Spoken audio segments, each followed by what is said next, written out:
आपकी कंपनी में बहुत ज्यादा प्रॉफिट हो रहा है, देन आप अपने पैसा या अपनी जो पूंजी होती है वो कुछ पूंजी निकाल कर आप कुछ समय के लिए बाहर रख देते हो।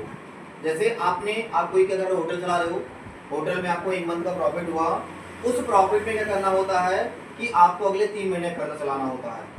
तो वो जो क्वेश्चन होते हैं जो आपको बनाए जाते खाते, ऐसे खाते को हम लोग क्या कहते हैं, रिजर्व एंड सरप्लस कहते हैं, या इन्हीं का नाम दिया था रिजर्व एंड सरप्लस। ये बातें आपको याद रख लेना। इन्हीं की डिफिनीशन क्या दी गई अकाउंटिंग के अंदर, करें लाभ से बनाए जाने वाले कोष के खाते।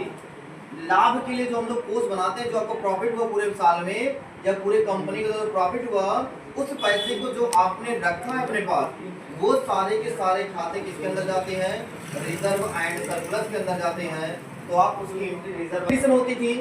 रिजर्व प्लस का मतलब आपको यही याद रख लेना कि आप कंपनी में पैसा निकाल रहे हो, पैसा आप इन्वेस्ट कर रहे हो, और इन्वेस्ट कर कर आपको पैसा निकालना है, तो आपको कंपनी प्रॉफिट कर रही है।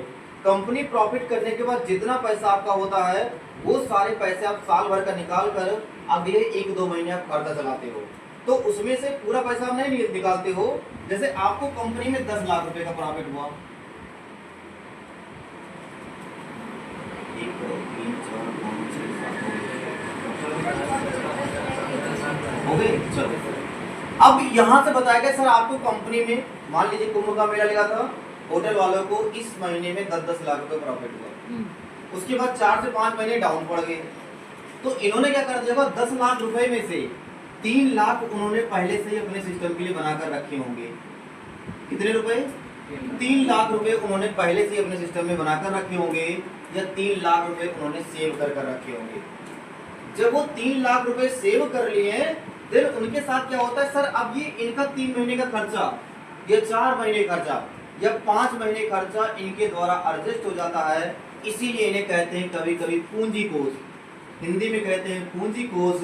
और क्या नाम दिया गया आपका सर, आपको नाम दिया गया पूंजी शोधन, इत्यादि सारे नामों से इनको हम लोग जानते हैं। ये बातें आपको याद रख लेना। इंग्लिश में मैंने आपको लिखाया था, तो इंग्लिश में मैंने आपको 2-4 वर्ड लिखाए थे, वो क्या थे मुझे आप बताना। इसके अंदर वो चीजें आपको देखने को मिलता है। तो ये सारे कार्यक्रम आपके यहाँ से आते हैं, ये चीजें आपको याद रख लेना। तो पहला यही चीज आपको ध्यान रख लेना है कि सिर्फ रिजर्व एंड सरप्लस का मतलब अगर कुछ नहीं याद है, देन आप इतना याद रख लेना, 1 महीने में आपको ज्यादा प्रॉफिट हो गया है तो कुछ पैसा निकाल कर आप बगल रख दो, बाद में आप उसको यूज कर सकते हो। यही सारी कहानियां आपको देखने को मिलती हैं। दूसरी कहानी होती है, या हम लोग नंबर 17 पढ़ते हैं सर, वो हमारा चलता है बैंक ओवरड्राफ्ट का। बैंक ओवरड्राफ्ट इसका मतलब क्या होता है,